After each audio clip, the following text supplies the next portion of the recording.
Hi there, this is one of 3 short videos highlighting the key areas of the Leeds City Council-led Smart Cities programme, Smart Leeds.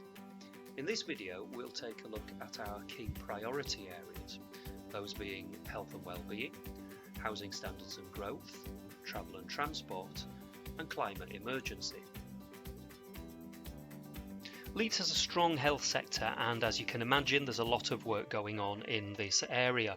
For example, the Leeds Care Record brings together data from numerous health systems into one central repository to ensure that clinicians have a single version of the truth about that patient.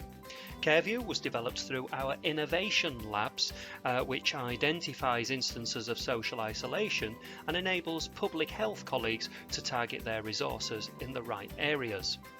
And Helm, it will enable people to manage their own health data better and, should they choose to, share their data with the Leeds Care Record in future.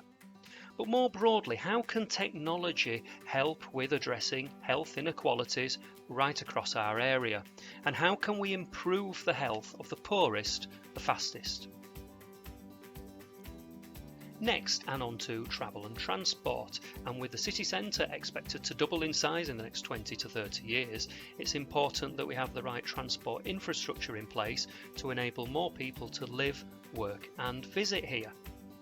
We're therefore keen to promote more sustainable methods of transport, including walking, cycling and using public transport, though obviously public transport might be an issue at the moment in light of COVID-19 restrictions.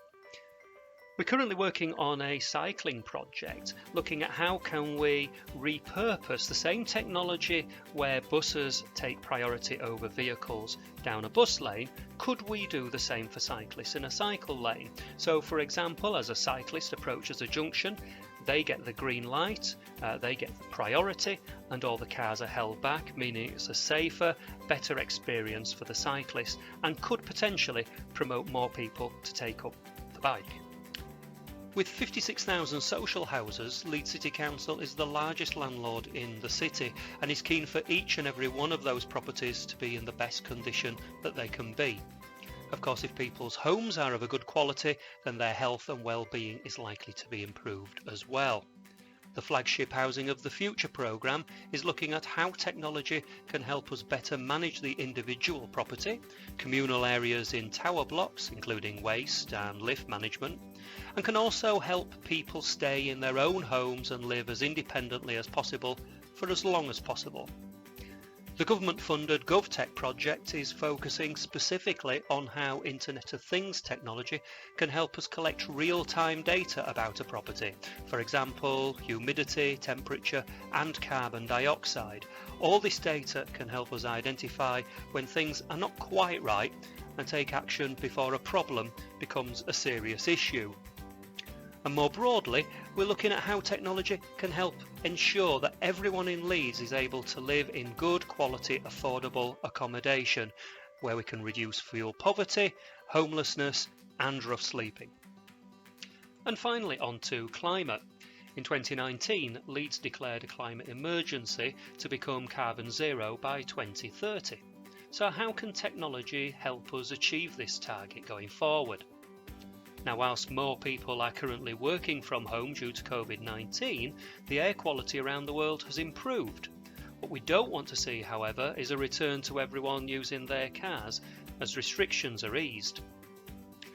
For those of you who are familiar with Leeds, you might have noticed a lot of work taking place in the city centre at the moment, with large pipes being laid. This is in fact the Leeds Pipes district heating network, which is harnessing excess energy from the waste incinerator and redistributing it to heat buildings such as hospitals in the city centre and tower blocks in Lincoln Green, which of course is helping those who may be living in fuel poverty. Other ways in which technology could assist here are areas such as flooding and waste management, just to name a couple.